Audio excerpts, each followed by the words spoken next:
सो आज की वीडियो में हम करने वाले हैं ट्यूमर्स ऑफ लंग। इसमें से इम्पोर्टेंट क्वेश्चन हमारा आता है small cell carcinoma and non small cell carcinoma पे डिफरेंस। उस क्वेश्चन को हम डिटेल में करेंगे, कंपैरेटिव वे में करेंगे कि याद करना भी इजी हो।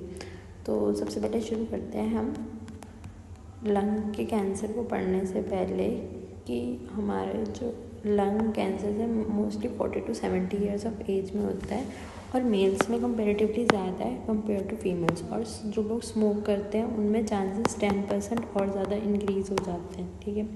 और अगर चिल्ड्रंस में हो रहा है लंग का कैंसर वो मेटास्टेसिस की वजह से होता है। मेटास्टेसिस तुम्हें पता ही होगा, एक जगह से दूसरी जगह पे आना। और वो मेटास्टेसिस किसका होता है? मोस्टली बोन ट्यूमर, ओस्टोसार्कोमा का, उसके बाद जो किडनी का ट्यूमर है वेन्स ट्यूमर उसका, ठीक है। अब ये अभी डिटेल्स याद करने की ज़रूरत नहीं है। अब लंग कार्सिनोमा को देखने से पहले देखो हमारा दो टाइप का होता है, एक होता है हाइलर टाइप और एक पेरिफेरल। मतलब एक जो हमारा ये हाइलम है, जंक्शन वाला पॉइंट यहाँ पे हो सकता है या हमारा पेरिफेरी पे हो सकता है। जो हाइलर होगा वो अर्ली प्रेजेंटर्स होंगे क्योंकि इसके सिम्टम्स जल्दी आएंगे। पेरिफेरल वाले लेट प्रेजेंटर्स होंगे क्योंकि उसके सिम्टम्स लेट आएंगे, ठीक है। ये हमारे दो टाइप होगी, हाइलर और पेरिफेरल, ठीक है। हाइलर हमारे अर्ली प्रेजेंटर होंगे, पेरिफेरल हमारे लेट प्रेजेंटर्स होंगे। अब क्लिनिकल क्लासिफिकेशन हमने बोला था नॉन स्मॉल सेल कार्सिनोमा और स्मॉल सेल कार्सिनोमा।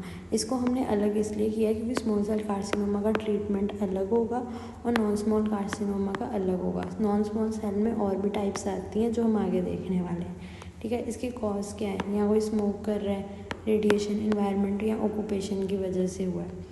अब पहले बात करते हैं हम स्मॉल सेल कार्सिनोमा की, उसके बाद हम बात करेंगे नॉन स्मॉल कार्सिनोमा में जो अलग अलग टाइप्स आ रही हैं, ठीक है। तो सबसे पहले स्मॉल सेल कार्सिनोमा, ये काफ़ी ज़्यादा इंपॉर्टेंट क्वेश्चन है यूनिवर्सिटी के लेवल पे।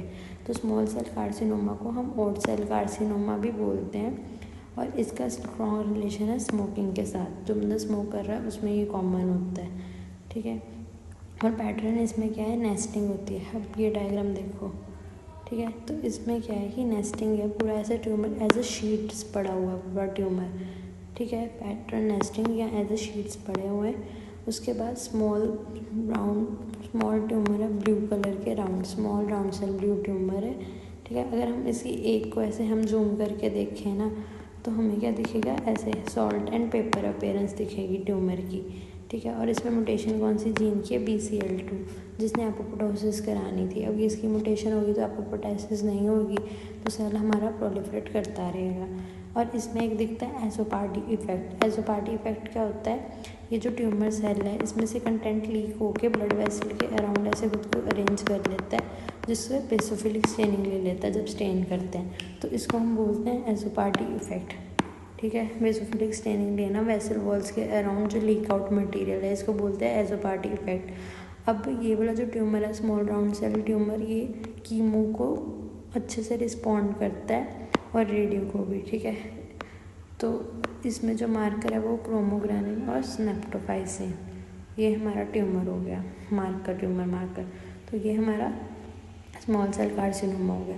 अब इसमें पैरानियोप्लास्टिक एसोसिएशन क्या है? पैरानियोप्लास्टिक एसोसिएशन क्या है? मतलब कि ऐसे ट्यूमर्स जो हार्मोन रिलीज़ कर रहे हैं, कोई ना कोई हार्मोन रिलीज़ करेगा। पैरानियोप्लास्टिक एसोसिएशन इसमें क्या है कि ये ADH सक्रीट करता है और साथ में ACTH सक्रीट करता है।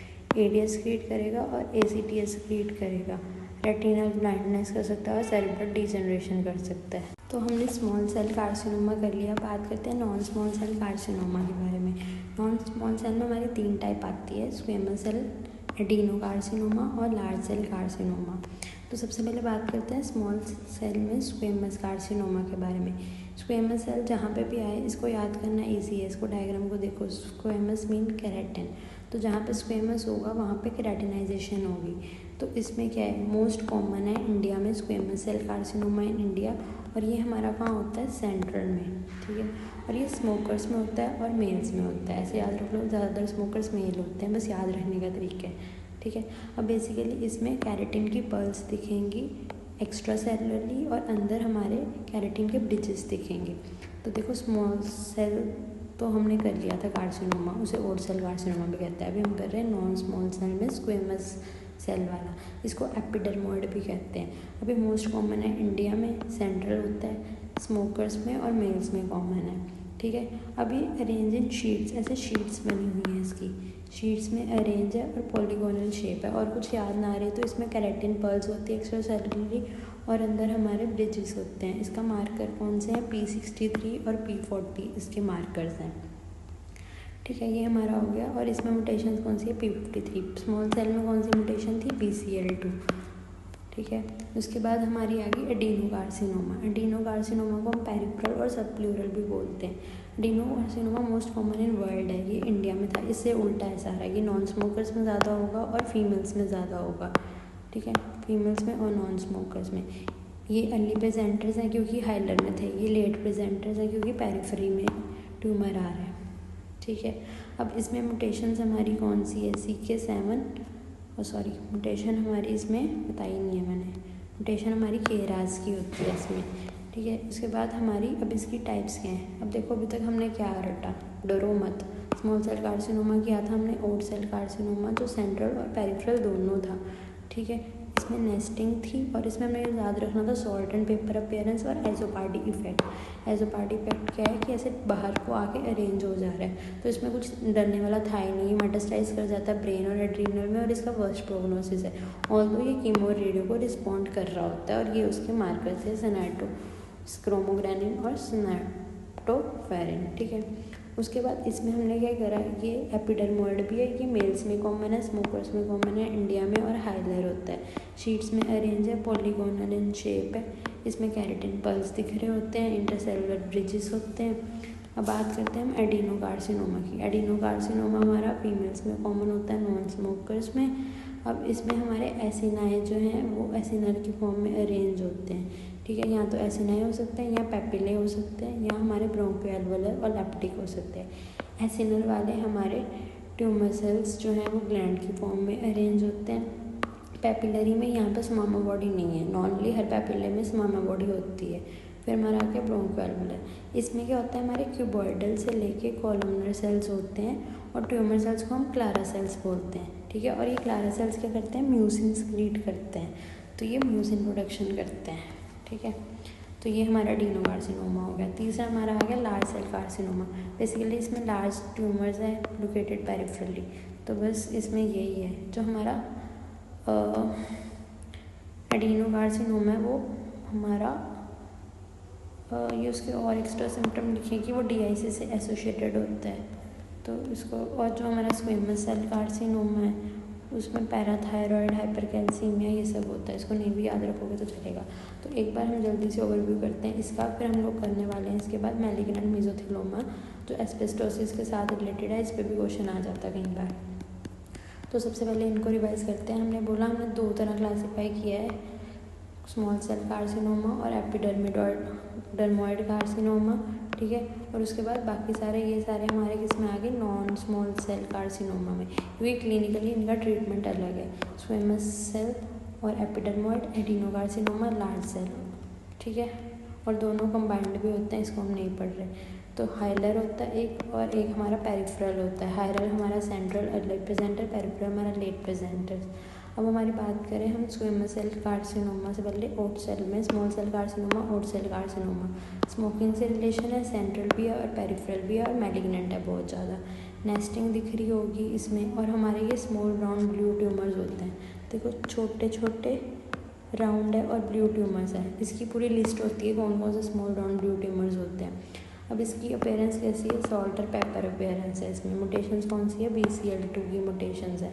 इसमें कौन सा इफेक्ट दिखता है? एजोपार्डिक इफेक्ट, मतलब बेसोफिलिक स्टेनिंग होती है क्योंकि क्रोमैटिक मटेरियल हमारा लीक आउट हो गया, सब ब्लड वेसल्स के अराउंड अरेंज हो जाता है।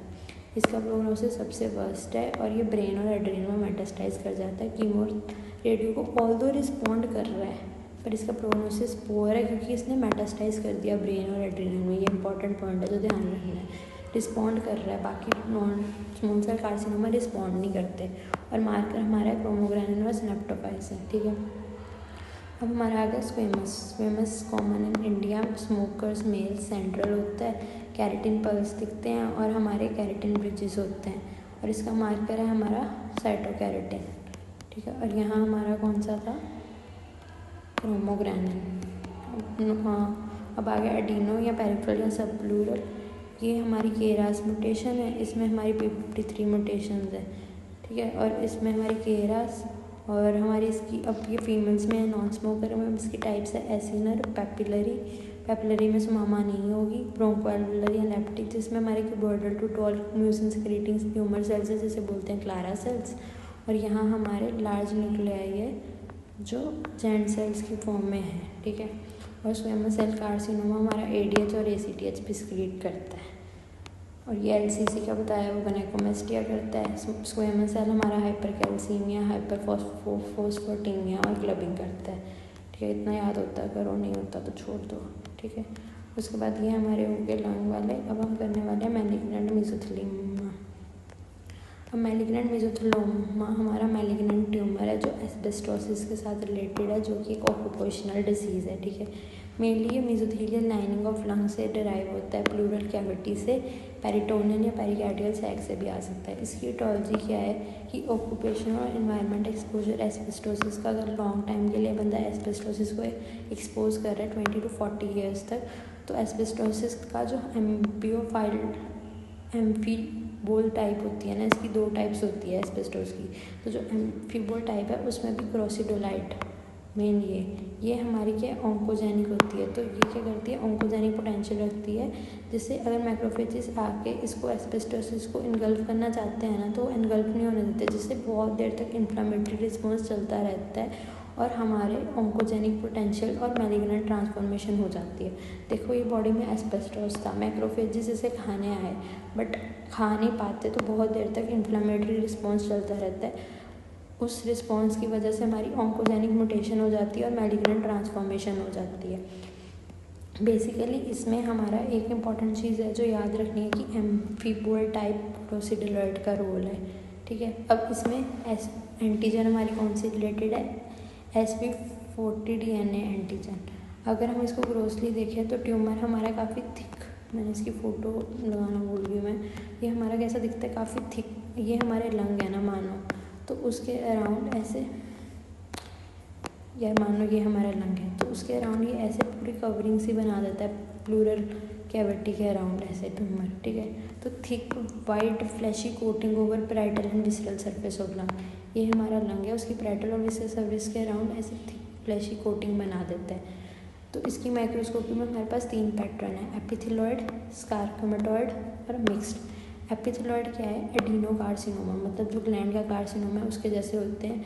तो इसमें क्या है, हमारे ट्यूबुलर पैटर्न होगा, ऐसे ट्यूब्स बनी होंगी या ट्यूबुलो पेपिलरी होंगे, ठीक है। क्यूबॉइडल पैटर्न या कॉलमनर हो सकते हैं। इसमें हमारी जीन्स कौन सी है, WT1 और साइटोकैरेटिन हमारे हिस्टोकेमिस्ट्री मार्कर्स हैं जीन, ठीक है। सार्कोमेटॉइड पैटर्न ऐसे स्पिंडल शेप सार्कोमा दिख रहा होगा जो फाइब्रोसार्कोमा को रिसेंबल करेगा। और मिक्स्ड में हमारे एपिथेलॉइड भी आ जाएंगे और सार्कोमेटॉइड भी आ जाएंगे। एस्बेस्टोस बॉडी हमें दिखती है कोई भी मैलिग्नेंट मेसोथेलियोमा का पेशेंट हो, क्लिनिकली बंदे को चेस्ट पेन होएगी, डिज्नी होएगा, प्लूरल इन्फ्यूजन इन्फेक्शन। अब ये क्यों होगी, क्योंकि रेस्पिरेटरी सिस्टम इन्वॉल्व है, तो बंदे को दर्द होएगी, डिज्निया होगी। और लिम्फेटिकली ये स्प्रेड होता है हाइडर लिम्फ नोड को और मेटास्टाइज करता है। एक बार जल्दी से मैलिग्नेंट मेसोथेलियोमा दोबारा देखते हैं। मैलिग्नेंट है, ठीक है, मेसोथेलियल लाइनिंग से आता है, M याद रखो।